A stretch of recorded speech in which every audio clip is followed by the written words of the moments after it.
This week it was reported that China's greenhouse gas emissions have now passed the historical emissions for the whole of the European Union. Seems like a good time to check back in to see what's happening within China on its approach to climate change, not to mention its position in the world, and how much is that likely to change in the light of its emerging status as a major historical emitter and world power. You may be aware that this is the second week of COP29, the annual conference of the parties to agree global approaches to dealing with climate change. At COP29, hosted this year by the petrostate Azerbaijan, negotiators have reportedly been doing one of the things that they have often done over recent years, namely invoking the principle of historical responsibility. Straightforward principle. In principle, those who created highly prosperous nations via a history where they added huge amounts of CO2 emissions to the atmosphere, they have a responsibility to use some of that wealth that's been created to enable developing countries to follow a similar path using the technologies that don't create those emissions. In practice, it's obviously a lot more contentious. For example, Britain may have emitted heavily in the earlier period as the remnant of the British Empire, back when nobody knew anything about the consequences, but that doesn't mean that it has the money today to throw around in huge volumes, or indeed that its population would consent to its politicians doing such a thing, at least not for long. That's one side of the contention, but then more to the point for this video, you then have China. China has traditionally counted itself as a developing country, and hence amongst the group largely counted as the victims of climate change brought about by the highly developed countries, rather than as a significant perpetrator. But of course, in the last couple of decades, China has become much wealthier and has its eyes on eventually replacing the United States as the preeminent world power. And of course, commensurately with that, its emissions have grown. They've gone up sharply. So last year, China's historical emissions were seen to have reached 312 gigatons of carbon dioxide, overtaking the EU's 303 gigatons. Now, those are cumulative emissions, so over the course of history of fossil fuel burning, not just today's emissions. You might argue that, unlike Europe, the vast majority of China's emissions fall within a period when it was well known what sort of consequences follow from all of this. Now, this is all complicated by the fact that countries are different sizes, so you can't just compare them without considering what the size of their populations are. China, after all, is the second most populous country in the world, so of course, it's going to have a pretty big footprint. If you look at per capita cumulative emissions, those for China are at 227 tonnes per carbon dioxide, which is less than a third of the 682 tonnes for people in Europe. All of these remain far behind the United States, of course, but with annual emissions now roughly double, China is closing that gap. This year's COP is supposed to be the Climate Finance COP, and the group of developing nations came with a plan to ratchet up majorly the commitment of the developed nations to provide climate finance, pushing the target from the $100 billion that it has currently reached to $1 trillion, because we love round numbers. Even before the election of Donald Trump in the United States, clearly that was never going to happen. None of the developed nations have been having fun times economically since the pandemic hit, so COP29 was always likely to fail on that score. Of course, we do now live in a world where Donald Trump will be the next president of the United States, while some are still hoping that he will be persuaded not to walk away from the whole process like he did last time. It's pretty obvious that America, under any circumstances, won't be pitching in a load of climate finance in the next 4 years.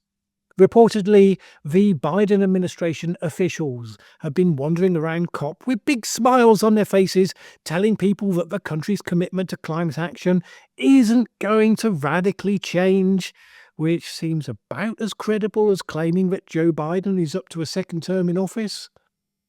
I have no inside information, but I can't believe many are hearing those reassurances and actually believing them.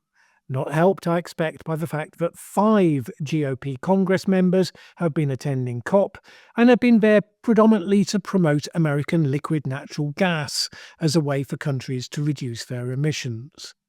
Now, interestingly, there have been reports over the last couple of weeks of a number of countries, as well as other bodies, urging President-elect Trump not to walk away from the climate process this time. Because Trump, as you probably know, has said that he will withdraw from the Paris Agreement once again as soon as he is president. One of his closest international allies, Israel, has advised him against doing so, but that's the least of it. Specifically, China. Yes, China has urged Trump not to walk away. Liu Jianmin, China's climate envoy, said that he hoped that cooperation on global climate action will continue to be enhanced between China and the US.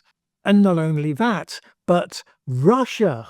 Yes, Trump's mate Putin, who prefers playing the role of disruptor in most contexts, he has also urged Trump to stay in the Paris Agreement. Putin's special representative to COP, Boris Titov, said, "We have to work with the Paris Agreement. We cannot withdraw from Paris, but we can make it more efficient." Heck, you won't hear environmentalists talking about this because the cognitive dissonance bites too deep. But the chief executive of ExxonMobil has also called on Trump not to withdraw from the Paris Agreement. I don't think these stops and starts are the right thing for business, Darren Woods told the Wall Street Journal.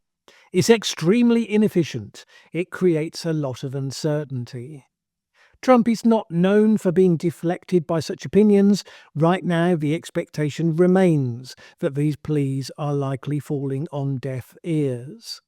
So others have started to note that America's likely withdrawal from the process for the next few years gifts China the opportunity to project itself more clearly into a global leadership role, something which it's been keen to do, so long as it doesn't involve actually just writing a blank check for anyone. For now, it's holding on to its status as a developing nation and fighting against being reclassified as an official donor country, while saying that it is willing to contribute more on a voluntary basis. The United Nations top climate official Simon Stiell said that China now should step up and help lead the fight against climate change. China is potentially poised to gain credits in this regard. Its original plan to peak its carbon emissions before 2030, at which point they will start a significant decline towards net zero by 2060. That inflection point is thought now to have already arrived. If the decline now emerges in reality, it very much changes the global dynamic. Up until this point, while China has been investing in energy expansion and energy security, it has been massively ramping up on its own installation of clean energy sources, solar, wind, nuclear power predominantly, but it has also, of course, been increasing coal-fired power stations, hence its major increases in emissions. So long as emissions continued to rise, de facto, China was unable to leverage its leadership in clean tech to its benefit in this sort of arena. But if that's now going to change, at the exact same moment that America retreats into the fantasy world where climate change doesn't exist, it will be one of the biggest moments of opportunity for Xi Jinping that he has so far had. The dynamic has already been evident at this week's G20 summit, where various world leaders, including Britain's Keir Starmer, have been reflecting very different language towards China and Xi Jinping than had been the case in recent history. So Starmer, for example, calling for a consistent, durable relationship with China. Anthony Albanese of Australia, a country that has had a lively relationship with China in recent years, pledged to be patient, calibrated, and deliberate. President Biden also said some stuff, but no one really paid any attention to that, because that's the brutal reality of power. China is particularly wooing European leaders at the moment. It has been working to reduce its isolation and aware of the economic opportunities that could be at stake. It must also be aware that President Trump has historically been somewhat hostile to the European Union, at least, in terms of trade type of discussions, which gives China the opportunity to be the reasonable preferred partner who steps in. Both France's President Macron, Germany's Chancellor Scholz have been getting Xi Jinping's attentions, encouraging them to come to terms with America's disengagement from their interests and embrace their new partner in him. John Dellery, a historian of modern China, told the New York Times, European leaders are going to be looking to Xi with this kind of, now you have to step up. Like, this is not just talk anymore. We really want to elevate this relationship so we can count on you. Xi Jinping spent the G20 summit promoting his country as a supporter of open trade and international stability. No prizes for guessing what that might be intended to be a contrast to. Now, of course, it all sounds lovely, but the harder edge of China was also on display, just to remind the world that what's being offered is still part of a very different world order. So after all the talk of cooperation and partnership, Xi Jinping added the warning that our position of resolutely safeguarding China's sovereignty, security and development interests remains unchanged. There have been examples with the clashes with other nations in the South China Sea that have given testament to what that actually looks like in practice. It was noticed as well that when Keir Starmer's comments turned to concerns about human rights in China, the treatment of Jimmy Lai, the pro-democracy Hong Kong businessman, Chinese representatives quickly blocked the view of television cameras and pushed journalists out of the room. And ultimately, the problems for other countries presented by China's huge fire hose delivery of cheap imports is a real one.